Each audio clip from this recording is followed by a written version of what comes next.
আপনি যদি কথা না রাখেন আপনি বললাম তো আপনি যা ইচ্ছা করেন। না না এখানে পুরো আন্দোলনের শুরু থেকে আপনার ছাড়া আমরা অসিরিন্দুল হব না।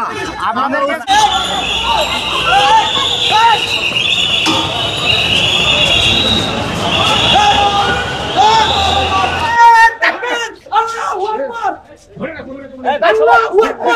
আল্লাহু আকবার, আল্লাহু আকবার, আল্লাহু আকবার।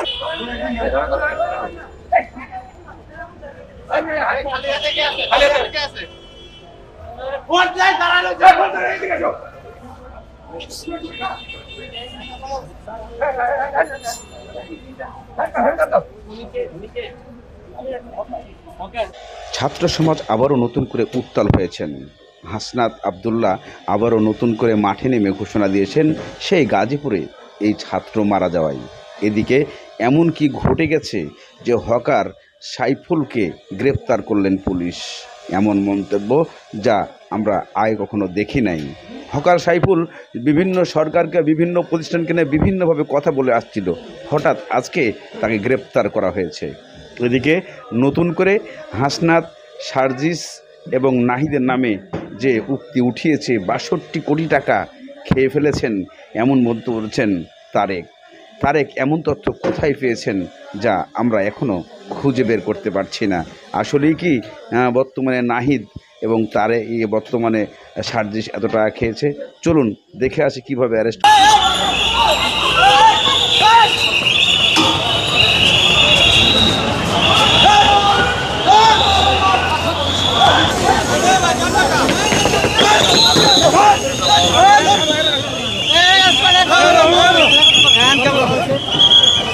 এরা টেক্সটাইল ইঞ্জিনিয়ারের কলেজের স্টুডেন্ট।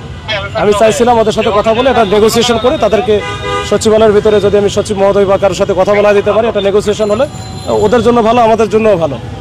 কিন্তু ওরা কোনোভাবেই শুনবে না। তো ওই উপদেষ্টা মহোদয়কে তার সামনে আসতে হবে তাদের, তারপরে তারা যাবে, তার আগে যাবে না।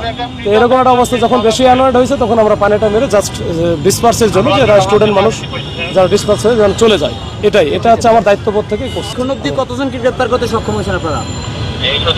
আমি সঠিক সংখ্যাটা জানি না, ৩-৪ জন বা ৫ জন এরকম হতে পারে, তবে আমি সঠিক সংখ্যা জানি না। আমি রেস্টে যেতে পারতাম, আসলে সচিবালয়ের ভিতরে আমি ক্লিনিকে ছিলাম, ওখানে যখন আমি ফার্স্ট এড নিয়ে বের হচ্ছিলাম তখনই দেখি ওদের অবস্থা। কিন্তু সচিবালয় সামনে থেকে কিন্তু তাদেরকে সরিয়ে একদমই কিন্তু নিয়ে আসা হয়েছে এবং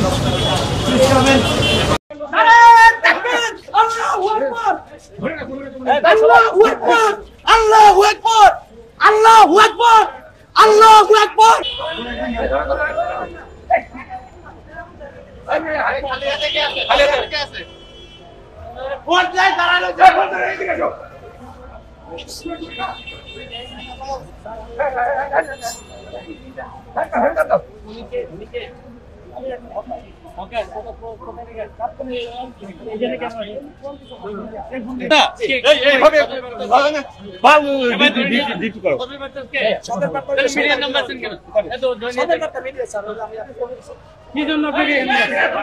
কারণ কি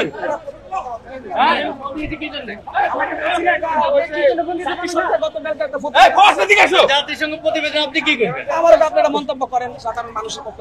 জাতিসংঘের প্রতিবেদন সাধারণ মানুষ কি মন্তব্য করবে বলেন? বলতেছে যে আপনি হেভি ওয়েট লোকগুলো জ্ঞানী লোকের আরে ওইদিকে নিয়ে যাও। আমরা দেখছি আলোচিত হকার সাইফুল তাকে জাতিসংঘের শেখ হাসিনার বিরুদ্ধে, আমি শেখ হাসিনার বিরুদ্ধে প্রতিবাদ করেছি। আমার ভিডিওগুলো ভাইরাল সামাজিক যোগাযোগ মাধ্যমে, অনেকগুলো ভিডিও ভাইরাল হয়। আমাকে কেন করছে সেটা আমি জানি না, ইতিমধ্যে আমার ভিডিও ভাইরাল। আমি সত্যের পক্ষে কথা বলি, শেখ হাসিনার ফ্যাসিজম সালামের বিরুদ্ধে কথা বলি, খুনি হাসিনার বিরুদ্ধে কথা বলি। ডিসি আহত হয়েছে। কি কথা কয় নি ধরো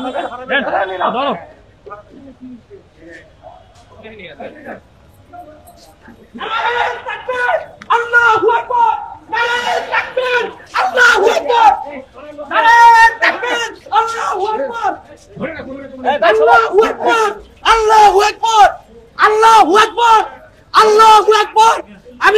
আমি হকার সাইফুল প্রিয় দেশবাসী, আপনাদের কাছে আমি জানাচ্ছি, হয়তো আমি আর ফেরত আসবো না, আপনারা আমার জন্য দোয়া করবেন।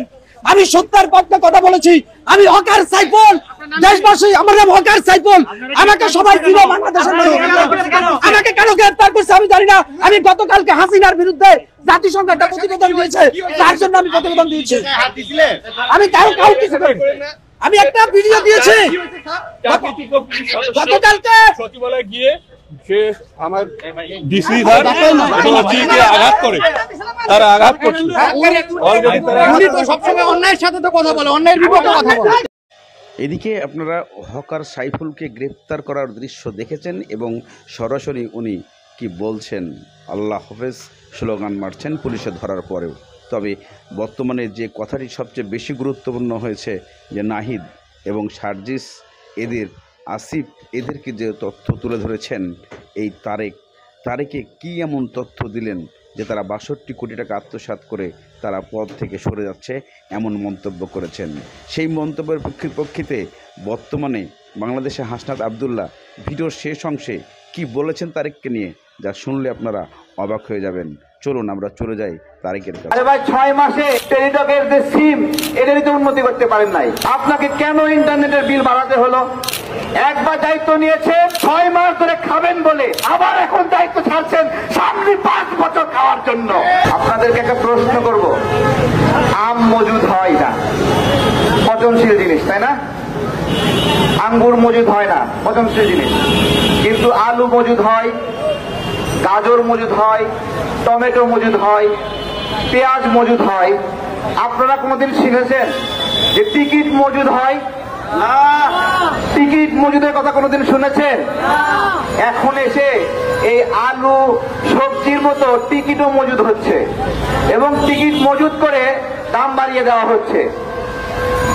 চিন্তা করতে পারেন, নির্দিষ্ট শিডিউল আছে, সেই শিডিউলের বিমানের টিকিট কেউ একজন মজুদ করে সংকট তৈরি করে বিমান ভাড়া বাড়িয়ে দিচ্ছে। এখন কথা হলো, কেউ তো কেউ চুরি করতে চাইবেই, তাহলে সরকার কেন আছে? সরকারের কাজ কি? দেখেন, আমাদের সরকারি একটা বিমান আছে, প্রতি বছর আমরা ভর্তুকি দেই। বিমানকে ভর্তুকি দেওয়া লাগে কেন? ভর্তুকি দেওয়া লাগে, আয় করতে পারে না, তাই তো? আমরা এর আগে যখন 20,000 টাকা বিমান ভাড়া ছিল, তখন আমরা যে পরিমাণ ভর্তুকি দিছি, এই বিমান ভাড়া শেখ হাসিনার সময় যখন 60-70 হাজার টাকা হইল, তখনও আমরা ভর্তুকি দিলাম। এখন আবার সেই বিমান ভাড়া 350, 1.5 লাখ, 1,90,000 হয়ে গেছে, এখনো ভর্তুকি দিচ্ছি। আমার কথা হলো, আমি যদি বিমানে ভর্তুকি দেই, তাহলে বিমান কেন ভাড়া বাড়াবে? তাই নয়? আমার নাহিদ ভাইকে বলবো, 6 মাস সময় পেয়েছেন আপনি, আপনারা সংস্কারের কথা বলছেন। আরে ভাই, 6 মাসে টেলিটকের যে সিম, এদেরই তো উন্নতি করতে পারেন নাই।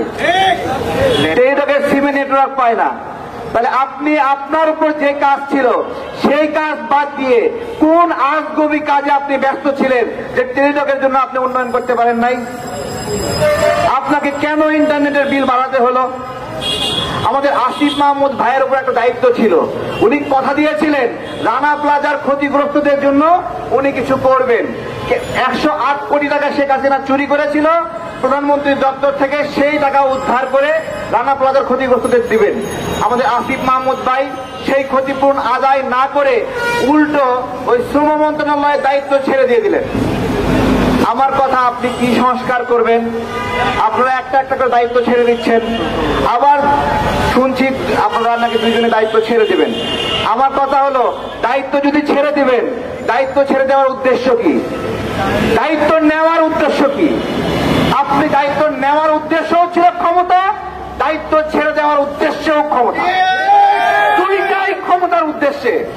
একবার দায়িত্ব নিয়েছে 6 মাস ধরে খাবেন বলে, আবার এখন দায়িত্ব ছাড়ছেন সামনে 5 বছর খাওয়ার জন্য। লজ্জা লাগে না? দেশকে ফাঁদের মধ্যে ফেলে রেখে চলে যাচ্ছেন,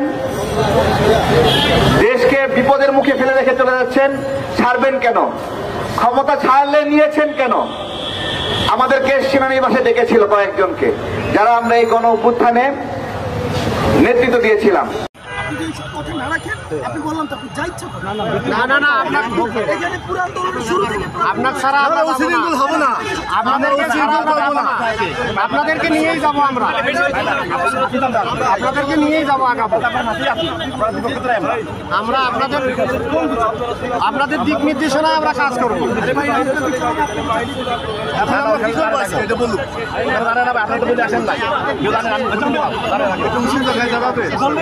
মাহিন ভাই আপনি ওনাদেরকে আসতে বলেন, মাহিন ভাই একটু বলেন, কথা শুনবে আপনার। ফজল ভাই আছে ওখানে, বলেন।